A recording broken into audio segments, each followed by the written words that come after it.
नाही नाही नाही नाही नाही साळुंखे, कुछ तो गडबड है, काहीतरी गडबड आहे. हा माणूस का म्हणून चढलाय बरं वरती? काय ह्या माणसाला किती वेळा सांगितलं अजिबात इकडं तिकडं धडपड करू नका.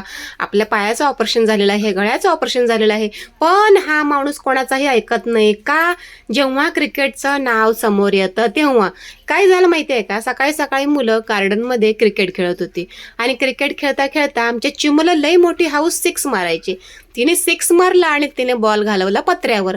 मग ती आली रडत रडत की पप्पा पप्पा बॉल गेलाय पत्र्यावर, आता कसं खेळायचं? तो बॉलही माझा नव्हता, तो तिच्या मित्राचा होता आणि तो मित्र पळून गेला घाबरून.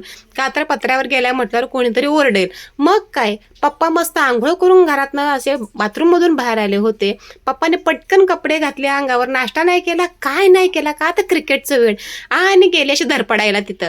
आता मला सांगा, हे धडपडणं योग्य आहे का? पण काय करणार, क्रिकेटची हवा, नुसती क्रिकेटची हवा. नाव जर ऐकलं तर पप्पाच्या डोळ्यातनं पाणी येतं. का तर आम्ही लहानपणी असे खेळायचो, तसे खेळायचो, पिशवी भरून बॉलच बाहेर घेऊन निघायचो. मग माझे मित्र, माझे सगळे, आम्हाला परत बॉल हरवला तर परत घरी जायला लागेल म्हणून आम्ही काय करायचो, ढिगभर बॉल घेऊनच बाहेर खेळायला निघायचो आणि पूर्ण मन भरून खेळायचं आणि मगच घरी जायचं, असा प्रकार चालायचा. पण आता हे आपल्याला शोभणार आहे का?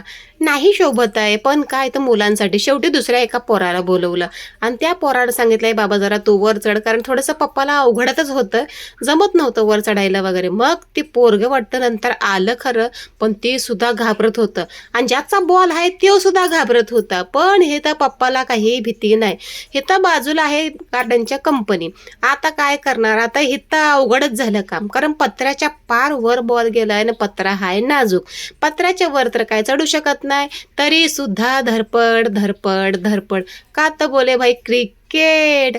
तर सगळे इकडून तिकडून बघत होते की नक्की ह्या माणसाचं काय चाललंय, कारण सगळ्यांना ह्यांची कंडिशन माहिती आहे.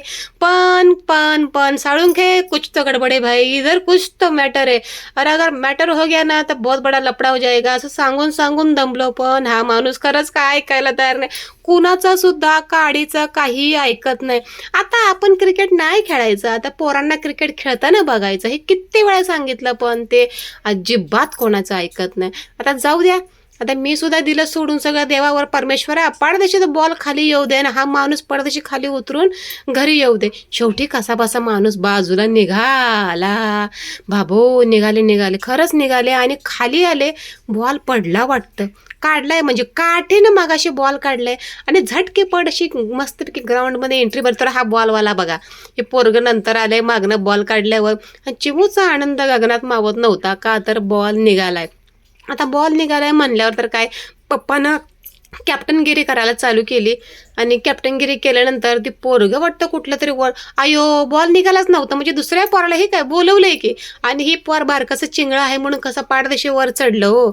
आणि हे आमच्याच एरियातलं आहे, ह्याला सांगितलं जाब वरती, पण भीतीच वाटत होती, कारण ते सगळं बरोबर नाही वातावरण. पण ह्या मुलांना सगळ्यांना सवय आहे, सारखे हे लोक बॉल वर टाकतात आणि सारखे बॉल खाली घेतात, त्यामुळे यालाच वर चढवलं आणि बॉल काढला आणि पप्पा असे खुश झालेले आहेत.